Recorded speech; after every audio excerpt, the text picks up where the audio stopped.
sur France Culture. À plus d'un titre, deuxième partie, bonjour à tous. Et nous sommes en duplex avec Genève, avec vous, Jean-François Biter. Bonjour. Bonjour. Jean-François Biter, vous êtes sinologue. Vous publiez aux éditions Alia donc un ouvrage intitulé Notes sur Chuang Tzu et la philosophie. Et chez le même éditeur, qui est votre éditeur habituel, vous lui êtes fidèle, Jean-François Biter, donc chez le même éditeur, la réédition d'un ouvrage qui était paru chez Skira, réédition entièrement refondue, intitulée donc Essai sur l'art chinois de l'écriture et ses fondements. C'est un essai sur la calligraphie. Nous aurons le temps de l'évoquer en fin d'émission avec vous, Jean-François Biter. Mais je reviens donc à vos notes sur Chuang Tzu et la philosophie, publiées donc, je l'ai dit, chez Alia. Il s'agit d'un dialogue ambitieux avec la pensée chinoise et concrètement d'ailleurs avec les participants d'un colloque organisé à Taipei et consacré à la traduction chinoise de votre livre, un livre précédent intitulé Leçons au pluriel sur Chuang Tzu, également publié chez Alia. Il est donc beaucoup question de traduction et quand on connaît le soin avec lequel vous tentez de rendre compte de la pensée de Chuang Tzu en donnant à voir les profils sémantiques complexes et riches de ces concepts, on imagine combien le dialogue a dû être fructueux et plein d'enseignements. Les actes de ce colloque seront prochainement publiés en chinois, mais ce livre qui paraît aujourd'hui chez Alia vient compléter et élargir les perspectives du dialogue engagé lors de ce colloque. Le livre et le dialogue surtout est placé sous la présence tutélaire de Chuang Tzu, homme de dialogue lui aussi, puisque vous avez placé en exergue à votre livre un de ses propos, je cite, plutôt que de soutenir ce que l'autre rejette et de rejeter ce que l'autre soutient, tâchons d'y voir clair. On ne saurait mieux dire, Jean-François Biter, le souci qui anime cette conversation à distance, qui porte d'emblée sur des questions essentielles, à commencer par la notion de raison, qui n'a pas d'équivalent exact en chinois, dites-vous, Jean-François Euh, Biter. oui, Oui. le mot raison est un exemple que je donne pour illustrer une difficulté que l'on rencontre lorsqu'on s'entretient avec des amis chinois, des intellectuels chinois, surtout s'ils sont ancrés dans leur propre tradition intellectuelle et philosophique, parce que des mots qui passent pour être des équivalents l'un de l'autre, un mot français, un mot chinois, souvent, n'ont pas le même arrière-plan, n'ont pas le même contenu sémantique. Et on croit pouvoir se servir de ces mots pour communiquer. En réalité, on bute sur des difficultés Et des et, malentendus. et des malentendus. Oui. Et une grande partie du colloque dont je parle dans ce petit livre euh, a été consacrée à des discussions sur les mots finalement. Et pour donner au lecteur français une idée du genre de difficultés que l'on rencontre, j'ai cité comme un exemple parmi d'autres le mot raison, parce que nous utilisons raison de 10 ou 20 façons différentes. On parle de la raison en philosophie, mais on parle de l'âge de raison dans la vie d'un homme ou d'une femme. On dit d'une petite fille qu'elle a déjà toute sa raison, ou qu'un fou perd la raison. Tout ça nous paraît constituer un champ sémantique cohérent parce qu'il y a le mot qui apparaît dans toutes ces expressions. Lorsque vous passez, lorsque vous parlez chinois avec des Chinois, vous n'avez plus du tout l'unité de ce champ sémantique. Chacune de ces expressions peut se traduire, bien sûr, mais se traduire par des mots qui n'ont rien à voir, de sorte que le champ qui nous est familier disparaît au profit d'autres champs. Et nous nous sommes trouvés en plein champ devant des difficultés de ce genre. C'est un exemple que je donne. Oui, alors l'objectif très, très tôt avoué de votre livre et puis de ces, comment dire, ces enquêtes sémantiques et philologiques qui sont passionnantes d'ailleurs parce que les mots pensent et nous font penser également. L'objectif, je disais, on va y venir avec vous, mais je voudrais quand même qu'on reste un petit peu dans ces questions de mots et de traduction. C'est aussi de vous livrer à une sorte de, alors vous citez Wittgenstein, de Gedankenexperiment, c'est-à-dire Oui. d'expérience ou d'expérimentation de la pensée. Et grâce justement à ces analyses sémantiques, à ces efforts de traduction et de dialogue, de peut-être, pourquoi pas, vous en faites la proposition, parvenir en tout cas dans cet échange, à s'influencer, on peut dire, les uns les autres, à produire une sorte d'influence réciproque sur des notions philosophiques importantes. Alors, juste sur la raison, vous nous rappelez, Jean-François Bitter, dans votre livre, qu'on a donc tout de même forgé un néologisme au XXe siècle pour traduire le mot raison.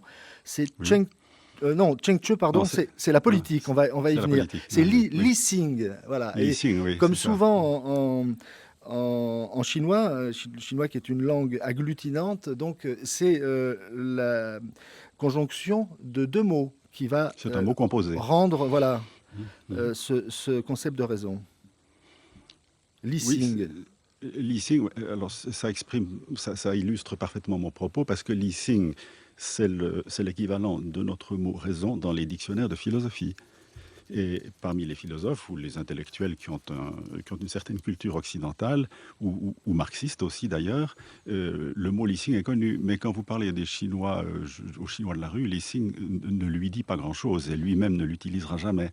Mhm. C'est un bon exemple qui montre que l'équivalent, je dirais, de dictionnaire d'un mot fondamental chez nous, Lissing, peut être un mot qui en chinois a très peu cours et n'est pas considéré comme central ou fondamental, ou porteur C'est pas un mot comment dire, courant, ouais. c'est pas un mot courant, il n'est Mm. pas porteur de valeurs auxquelles on soit attaché. Voilà. Alors, autre exemple, je le disais, le mot politique, qui, là encore, n'a pas de Même traduction. chose. Hein, même Mhm. chose, il s'agit Enfin également si, là d'un... il y a une traduction. Oui, Alors, il y a une traduction, traduction, mais c'est là aussi, c'est un néologisme du XXe siècle. Mais je vous laisse continuer. première. Donc, c'est Cheng Zhengzhi. Che.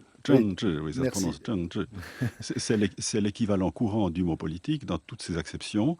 Euh, Mais ce que je montre à ce propos, c'est qu'il n'a pas du tout la même histoire. Pour nous, politique vient de polis, c'est-à-dire de la cité grecque.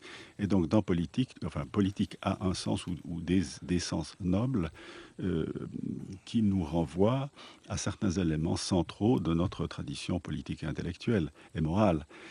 Tandis que l'équivalent chinois, zhengzhi, lui n'est pas du tout porteur de ces significations-là. Il Voilà. est porteur d'autres significations. Voilà. D'où oui, Oui, alors, d'où les résonances, d'où les mots suscitent des résonances tout à fait différentes. bien sûr. Julien Gracq disait que les mots possèdent des adhérences multiples et que lorsqu'on fait coexister deux mots dans une même langue, hein, donc le problème se Mhm. pose même simplement en français, on a souvent des résultats, comment dire, imprévisibles. Alors, en l'occurrence, politique, donc le mot que vous avez prononcé, Jean-François Billetter, je ne veux pas l'écorcher une fois de plus, donc c'est Zhengzhi, oui. voilà, le Oui. rassemblement Mhm. du mot gouvernement et Oui. d'un verbe qui signifie assurer le bon fonctionnement de quelque chose, donc par le gouvernement. C'est ça la politique. Et C'est ça. effectivement, le noyau ancien du mot en français, qui comporte donc le terme grec de police, qui renvoie, je vous cite, à une association de citoyens libres et égaux délibérant publiquement de la façon de prendre en main leur destin, eh bien, Mhm. ce sens-là, évidemment, est totalement absent du mot police. Et vous ajoutez, le terme chinois Non, n'est pas porteur du gène démocratique. voilà, exactement. Voilà. Alors, c'est Mais je effectivement... rappelle que ce sont dans le petit livre dont nous parlons, ce sont des exemples que je donne pour, comment dire, pour aborder les difficultés que nous avons rencontrées ensuite sur d'autres termes. Ce sont des exemples. Voilà, absolument. Mais c'est quand même tout à fait intéressant parce que justement, Jean-François Bitter, on va revenir sur le mot régime aussi que vous considérez comme un cadeau du français qui vous a permis de Mhm. traduire de manière extrêmement ajustée un certain nombre d'aphorismes et de textes de Chuang Tzu, régime d'activité. Hein. Mais Mhm. ce dialogue justement permet d'imaginer, parce que c'est ça qui est au fond de votre livre, donc des expériences de pensée qui pourraient donc déboucher en somme sur des influences réciproques. Et alors vous prenez l'exemple du mot tsi, qui est Oui, un terme fondateur hein, de la pensée chinoise, oui. extrêmement important, qui signifie en gros énergie universelle. Mais vous allez évidemment préciser, Jean-François Bitter. On peut dire tout de suite que c'est un mot aussi fondamental dans l'usage philosophique, mais aussi dans l'usage courant, que le mot matière chez nous. Oui. C'est Et une même d'usage désignation de scientifique. quelque. Oui. Oui, tout à fait. Oui. C'est l'un de ces termes dont l'esprit a besoin, mais dont il est très difficile de désigner exactement le contenu, dont on a besoin pour désigner de façon extrêmement générale quelque chose de fondamental qui est à la base de tout. Voilà. Or, ce qui est intéressant là aussi, c'est que du moment qu'on a le qi en chinois et matière chez nous, pourquoi pas faire le rapprochement, Mhm. on a de nouveau deux mots qui ne suggèrent pas la même chose et qui ne s'utilisent pas de la même façon. Et donc là aussi, dans certains cas, je pense qu'on pourrait traduire qi par matière, dans d'autres cas non. Lorsque l'on s'intéresse de façon un peu attentive, exacte aux idées et au transfert des idées d'une partie du monde à l'autre, il faut être, comment dire, il faut être très Précis. prudent, justement. Il Oui. faut être précis et prudent. Oui. Oui. J'établis quelque part un rapport qui s'impose entre le qi chinois et le pneuma grec. Oui. Et là aussi, il est intéressant de noter à la fois la parenté et les différences. Oui, alors elles existent, hein, les différences, elles sont importantes. Il y a quelque chose de beaucoup plus à la fois concret et universel finalement dans la notion de Tsi, qui évoque, dites-vous, donc la vapeur d'abord, puis l'air en mouvement, et puis finalement l'énergie qui circule en toute chose. Oui, Et alors, vous en faites un peu la critique de cette notion en disant que finalement, comment dire, ça revient à impliquer une sorte de continuité entre le début et la fin, entre le fond de tous les phénomènes qui soient. Voilà. Les transformations qui se produisent au sein du TSI font que les uns passent dans les autres, que l'objectif devient subjectif et vice-versa. Rien enfin, n'est irréversible, etc. Et alors vous posez la question fondamentale de la place du sujet là-dedans. oui. Dans nos discussions de Taipei, c'est surtout la question du sujet qui est apparue, qui s'est posée et que nous n'avons pas pu traiter comme il aurait fallu. C'est ce qui m'a incité à écrire un petit livre pour prolonger, pour préciser ma pensée et pour prolonger les discussions que nous avons eues. Parce que, à propos d'interprétation de textes du Zhuangzi, mes collègues disaient, oui, de toute façon, nous savons bien que le sujet, la subjectivité, sont l'un des éléments du Tsi universel. C'est un moment dans les métamorphoses du grand tout. Et je me suis opposé à cela parce que j'estime que la pensée de Zhuangzi est différente. Et je me suis aussi opposé à cela pour d'autres raisons. Personnellement, j'ai personnellement des positions philosophiques. Et les positions philosophiques qu'avaient mes interlocuteurs, je ne les partageais pas. J'ai tenté d'expliquer pourquoi. Pourquoi? Parce que dans cette vision traditionnelle en Chine, du Tsi comme base de tout et se transformant en tout, y compris dans les moments où le sujet se perçoit lui-même, je ne vois pas la possibilité de concevoir le sujet comme capable de rupture, capable de commencement, capable de création. Oui, de Or, nouveauté. Oui, oui. et de nouveauté. Et il me semble que, alors là, nous avons abordé, et j'aborde dans le petit livre, une question fondamentale, c'est de savoir si nous sommes libres de nous faire différentes conceptions du sujet, s'il y en a d'autres, si certaines sont préférables à d'autres. Ce que je crois personnellement, je pense qu'il n'y a pas une définition du sujet, je pense que nous sommes libres, philosophiquement parlant, de réfléchir à celle que nous voulons préférer à d'autres. C'est finalement là-dessus que porte une partie essentielle de la discussion. Alors, vous parlez de Gedankenexperimente à la Wittgenstein, c'est un terme que j'utilise, ce sont des expériences mentales, si vous voulez. À l'un de mes interlocuteurs qui m'a paru particulièrement intéressant, je propose une transformation d'un certain thème, d'une certaine conception traditionnelle du sujet. Je lui dis, si vous voulez que la Chine se démocratise, il faut non pas rejeter votre conception traditionnelle, mais la modifier sur un point essentiel. Voilà la proposition que je lui fais. Et lorsque ce petit livre sera traduit en chinois et qu'il pourra le lire, je suis extrêmement curieux de savoir quelle sera sa réaction. Et nous aussi, Jean-François Billetter, évidemment. Mais Hmm. allons un petit peu plus loin dans la description de cette expérience de pensée. Donc, vous suggérez justement de placer une partie de ce tsi, en somme, dans le périmètre, dans l'orbite du sujet. Oui, Expliquez-nous. enfin du sujet individuel. Du sujet individuel, Parce que, absolument. oui, parce que dans une grande partie, je me méfie toujours quand on parle de la pensée chinoise globalement, mais enfin, nous sommes obligés de le faire maintenant. Euh, dans une grande partie de la pensée chinoise traditionnelle, on considère qu'il y a certes une espèce de création continue qui se fait, mais elle ne se fait pas dans l'individu, elle se fait dans l'univers. De façon non localisable. Et l'individu, lorsqu'il est à l'origine de quelque chose, eh bien simplement parce qu'il est je dirais, branché sur les métamorphoses universelles qui s'expriment à travers lui. Et à cela, j'oppose dans ce dialogue avec un certain Yang Rubin, professeur à Taïwan, qui est un bon philosophe et un homme que j'apprécie beaucoup. Je lui dis, voilà le point sur lequel il faut modifier la conception traditionnelle. Il faut localiser dans l'individu et nulle part ailleurs, pas dans l'univers de façon diffuse, cette faculté de rompre et d'innover. Oui. Et ça a des implications politiques essentielles.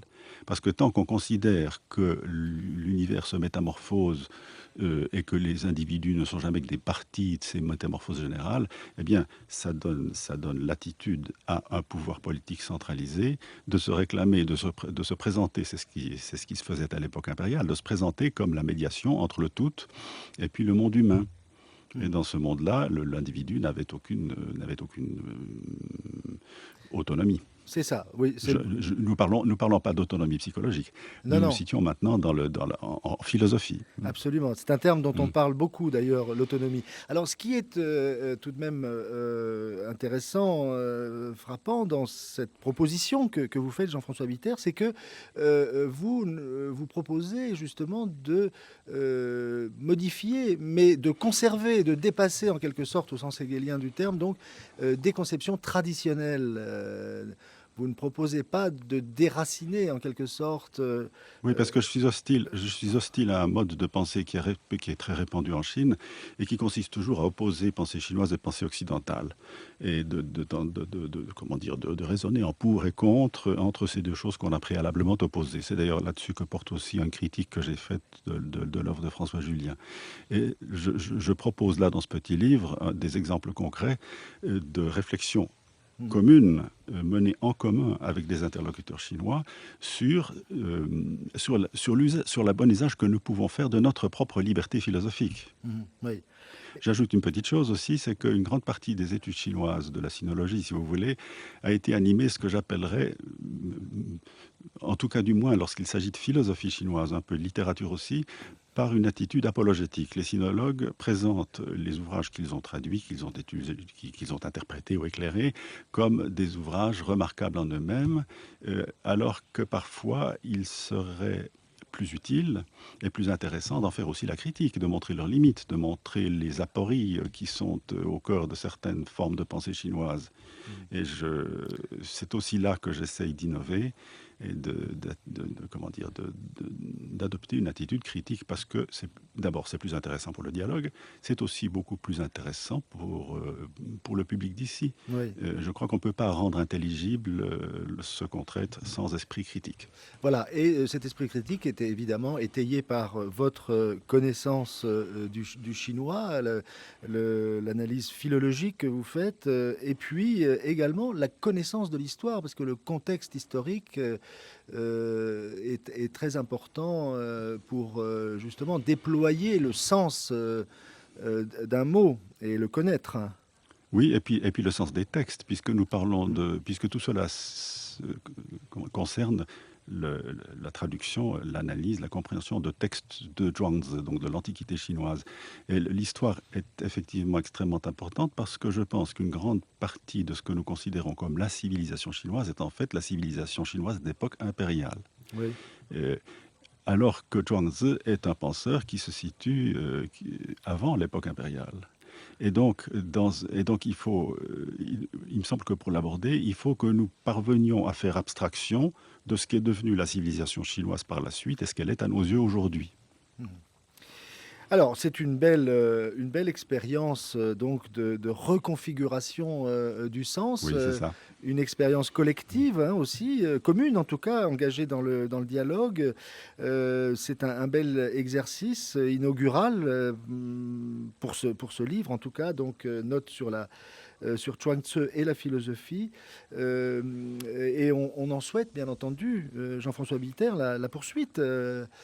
Alors, vous nous avez dit que vous attendiez effectivement que le livre soit traduit en chinois pour avoir des retours, mais j'imagine que vous avez déjà en partie engagé un peu ce type de dialogue. Quel, quel retour en avez-vous eu? Je dirais que tout est en suspens maintenant parce que j'ai quitté Taïwan, je ne suis plus en contact immédiat avec mes amis de là-bas. Il faudra donc voir. Je pense qu'il y a il y a des idées que je propose ou des questions que je pose simplement qui sont extrêmement nouvelles là-bas. En tout cas, pour les spécialistes chinois d'histoire de la pensée chinoise. Et je crois qu'il faut avoir beaucoup de patience, ou disons que je suis obligé d'avoir beaucoup de patience, parce que le cheminement de ces idées nouvelles ou de ces questions nouvelles demande du temps, dépend aussi de beaucoup de hasard, de personnes qu'on rencontre, que l'on comprend, qu'on ne comprend pas. Oui. Et Je- d'initiative aussi. Oui, oui, oui, oui. oui. Donc, heureusement que je suis patient de nature. Sinon, ces choses-là, ce genre de partie ne serait pas jouable. Oui. Alors, en tout cas, je vous souhaite évidemment bon vent dans cette tentative, Merci. Jean-François Biter. Et puis, je voulais simplement rappeler que cette initiative de dialogue, elle révèle quand même qu'il y a déjà quelque chose de tout à fait intéressant, c'est que vous êtes spécialiste sinologue, spécialiste de la pensée de Chuang Tzu, et vous êtes lu en chinois, traduit en chinois et lu en Chine. Donc c'est quand même un aller-retour particulièrement intéressant. C'est intéressant. C'est assez rare, Oui. j'imagine, non? Ce sont des choses qui se font de plus en plus, qui commencent à se faire, disons. Je ne suis pas le premier sinologue spécialiste de pensée chinoise ancienne dont les ouvrages sont dont un Oui. ouvrage est traduit en chinois. Jacques Gernet est traduit, par exemple, en Oh oui, chinois? oui, oui, bien sûr, Oui. oui, oui, oui, la plupart, enfin une Son- grande partie, ses principaux ouvrages sont traduits en chinois depuis de nombreuses années. Mhm. Dans le domaine de l'histoire, cette pratique a commencé plus tôt. Dans le domaine de la philosophie, elle commence maintenant. D'accord. Eh Est-ce bien, que je peux ajouter juste s'il vous plaît. une petite chose, c'est que ce petit livre dont nous parlons a un caractère particulier, c'est que j'ai tenté de faire le point d'une discussion qui est en cours, parce que j'ai pensé qu'il était intéressant pour des lecteurs d'ici de savoir de quoi nous discutions et de leur faire découvrir que ces questions apparemment très éloignées de leurs préoccupations, des questions de sinologue, ont, ont une portée tout à fait générale et une grande actualité. Enfin, je ne sais pas si vous partagez ce sentiment, c'était en tout cas le mien. Oui, ah bah, il était évident que l'actualité donne un écho retentissant, on va dire, à ce type d'abord de tentative de compréhension hein, de l'autre, Mhm. bien entendu, et puis de dialogue, ça c'est évident. Donc on attend la suite avec impatience, Jean-François Biter, et vous reviendrez à ce micro nous en parler. Euh, Bien volontiers. Merci. Alors, j'avais esquissé l'idée d'évoquer donc votre essai sur l'art chinois de l'écriture, sur la calligraphie chinoise. Mais dites-nous, c'est ce que vous révélez dans le livre, c'est, on va dire, le choc, l'impression, la séduction qu'a exercé sur vous la calligraphie chinoise qui est à l'origine de votre vocation de sinologue. En partie, en partie. À l'origine de ma vocation de sinologue, comme vous dites, il y a de nombreuses choses, mais il y a celle-là certainement. Alors, Euh, Oui, oui, je vais peut-être, si vous permettez, faire un rapprochement entre cette nouvelle édition de mon livre sur la calligraphie et puis les notes dont nous venons de parler. Parce que cette nouvelle édition de mon livre sur la calligraphie représente au fond un état de ma réflexion qui est le même que dans les notes. Et il y a un rapport transversal, si je puis dire, entre les deux, surtout entre les notes et le dernier chapitre, parce que là aussi, j'ai été séduit par la calligraphie, je l'ai pratiqué, je l'ai beaucoup étudié, j'ai fait ce livre qui reste une synthèse. Mais lorsque je l'ai fait, j'étais, je dirais, sous le charme de la calligraphie. J'en étais amoureux. Je n'aurais pas fait ce livre si je ne l'avais pas été. Mais maintenant, avec les années qui ont passé, j'ai plus de distance et je crois avoir introduit maintenant un éclairage nouveau qui est plus critique, qui est plus distancé et qui rejoint sur certains points essentiels les réflexions des notes. voilà. Alors, c'est un livre extrêmement illustré, hein, ça se comprend. Là, alors, la relation, vous venez de l'esquisser, mais vous voulez peut-être un petit peu la décrire. C'est que j'éprouve une certaine perplexité quand je vois ce qu'est devenue la calligraphie aujourd'hui en Chine. Elle est célébrée, elle est omniprésente, mais en même temps, elle a un caractère désormais académique. Et, et cependant, elle est l'objet d'une sorte de culte. Et cela me gêne et me pousse à me poser des questions, m'a poussé à me poser des questions. Je me suis aperçu que cette sorte de culte dont elle est l'objet, au fond, elle en a été l'objet dès l'origine. Euh, et que ce culte est inséparable d'une sorte d'idéalisation de l'écriture qui est l'un des aspects importants de la civilisation chinoise d'époque impériale. Oui. Et je me suis interrogé là-dessus. Je me suis aussi interrogé sur le rapport entre l'écriture et le langage. Voilà des questions fondamentales qui me sont venues après coup, que j'ai déployées à la fin de cette nouvelle édition et qui, je crois, méritent Préciser, d'être méditées. méditer, oui, Voilà. oui, oui. Donc c'est bien une édition entièrement refondue, comme vous le dites, et comme vous le rappelez dès l'introduction, la préface, Mhm. Jean-François Bitter. Alors, ce que vous dites d'ailleurs sur cette idéalisation de l'écriture, effectivement, ça vient en quelque sorte, non pas contredire, mais contrevenir un petit peu tout de même à ce que vous estimez essentiel dans la calligraphie chinoise. C'est cette dialectique subtile qu'elle illustre pour le scribe, qui met sa sensibilité au service de l'écriture, pour en venir, dans un deuxième temps, à se servir de l'écriture pour exprimer sa propre sensibilité personnelle. Oui, vous avez raison. Mais ça, c'est envisager la calligraphie d'un point de vue, de notre point de vue individualiste, de l'artiste qui exprime sa sensibilité personnelle. C'est un élément qui est très présent. Mais sur le plan des idées concernant la calligraphie, concernant l'écriture de façon plus générale, on a cette idée que l'écriture vient du fond des âges et vient du fond des choses et exprime de façon intemporelle euh, une réalité transcendante. Ce sont des termes un peu trop simples que j'utilise maintenant, mais j'espère suggérer que l'écriture a été considérée comme révélatrice de quelque chose de l'ordre du général, indépendamment de son usage pratique. Et qu'au fond, l'art des calligraphes a été un art central dans la civilisation chinoise d'époque impériale parce que elle donnait vie à l'écriture. Au fond, elle rendait visible et sensible cette idée que l'écriture dérivait directement de la nature des choses. Oui, oui, oui. Alors c'est Elle un... n'était... Oui, je vous Oui. écoute, oui. Et, et cela allait de pair avec l'idée que le régime impérial, lui, qui s'appuyait tant sur l'écriture, dérivait lui aussi directement de la nature des choses. C'est ça. Voilà le lien entre ce culte de l'écriture et cette civilisation fondée sur sur un régime impérial et Voilà. découlant ou sécrété par un régime impérial.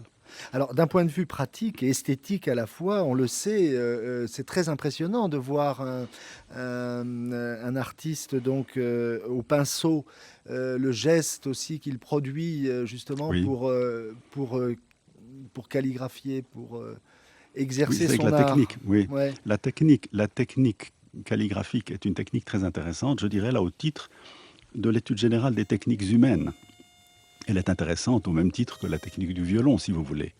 La technique du violon est en elle-même quelque chose d'extraordinaire, humainement parlant, et la technique du pinceau lui est comparable. Voilà un peu un autre plan sur lequel je me suis placé. voilà, le geste et le pinceau. Et vous nous rappelez dans ce livre également, Jean-François Bitter, qu'évidemment, cet art de la calligraphie, vous le pratiquez vous-même. Je l'ai pratiqué, je l'ai assez pratiqué pour savoir de quoi je parlais. Merci encore Jean-François Bitter. Je rappelle le titre de vos deux ouvrages. L'ouvrage dont nous parlions avec vous, Notes sur Chuang Tzu et la philosophie, c'est publié chez Alia. Et puis cet ouvrage donc sur la calligraphie, Essai sur l'art chinois de l'écriture et ses fondements, également publié chez Alia. Nous étions avec vous en duplex de Genève. Voilà, et demain, eh bien, je recevrai Sébastien Beau et Christian Gassarian, qui sont deux ethnologues, pour un ouvrage sur l'usage des plantes psychotropes. Des plantes psychotropes, initiation, thérapie et quête de soi. C'est publié chez Imago et Toufik Hakem. En première partie, reçoit Jean-Philippe Domecq pour Le jour où le ciel s'en va chez Fayard. À plus d'un titre, Céline Leclerc, Toufik Hakem, Jacques Munier. À la technique aujourd'hui, Claude Courteau. Une réalisation de Vincent Abouchard. Vous écoutez France Culture, il est 17h.